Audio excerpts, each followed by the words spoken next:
والذین هم للزکاة فاعلون، اور وہ لوگ کہ جو زکوٰۃ پر مسلسل عمل پیرا رہتے ہیں۔ یہاں یہ نوٹ کیجئے،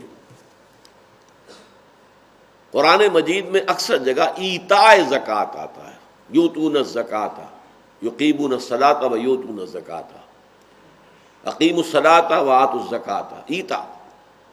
یہ واحد مقام ہے جہاں پر فاعلون کہا گیا، للزکاۃ فاعلون، اور وہ لوگ کہ جو زکوٰۃ پر ہر دم کاربند رہتے ہیں۔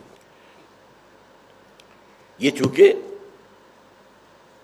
مکی صورت ہے، مکی صورت میں زکوٰۃ کا وہ نظام جو مدینے میں جا کر قائم ہوا وہ تھا ہی نہیں، ابھی نہ کوئی نصاب کا تعین تھا، نہ مقدار کا تعین تھا، کتنی زکوٰۃ ادا کرنی ہے، کتنا سونا ہو تو زکوٰۃ واجب ہوگی، کتنی چاندی ہو تو زکوٰۃ واجب، کچھ ذکر ہی نہیں۔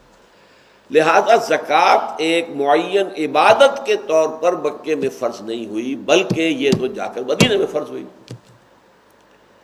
البتہ زکوٰۃ کا مفہوم کیا ہے؟ زکوٰۃ کہتے ہیں پاک کرنے کو، یا کسی شے کی ارتقاء میں جو رکاوٹ ہے اسے دور کرنے کو۔ اس کا ایگزیکٹ سینس سمجھ لیجئے، ایک باغبان ہے، اس نے باغیچہ لگایا ہے، کچھ پھل والے درخت ہیں یا پودے ہیں اور کچھ پھول والے ہیں، یہ تو اس نے خود لگائے ہیں، چاہتا ہے، مطلوب ہے۔ کچھ وہاں پر گھاس اور جھاڑ جھنکاڑ خود اگا جاتا ہے، خود رو۔ وہ باغبان آتا ہے، کھرپا ہاتھ میں لیتا ہے، اس خودرو گھاس آس پاس کے پودوں کو وہ کاٹتا ہے، پھینک دیتا ہے۔ کیوں؟ جو بھی سورج کی تمازت ہے، جو بھی ہوا میں آکسیجن ہے، وہ ساری میرے ان پودوں کے لیے ہونی چاہیے جنہیں میں چاہتا ہوں کہ پروان چڑھے۔ یہ گھاس اور یہ جو جھاڑ جھکاڑ ہے، یہ اس میں سے حصہ وصول کر رہا ہے، گویا کہ اس کی ترقی کے راستے میں رکاوٹ ہے۔ باغبان کا یہ عمل جو ہے یہ در حقیقت تزکیہ ہے، اس کا اس عربوں کے ہاں یہ تزکیہ تھا۔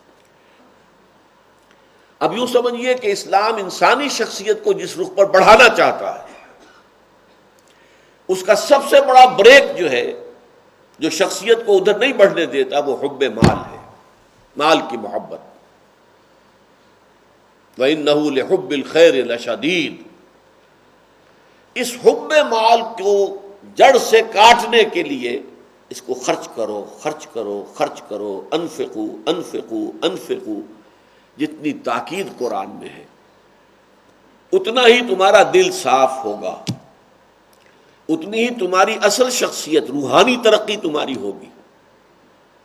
اس لیے یہاں پر زکوٰۃ کا لفظ جو آیا ہے وہ اپنے لغوی مفہوم میں مسلسل خرچ کرنا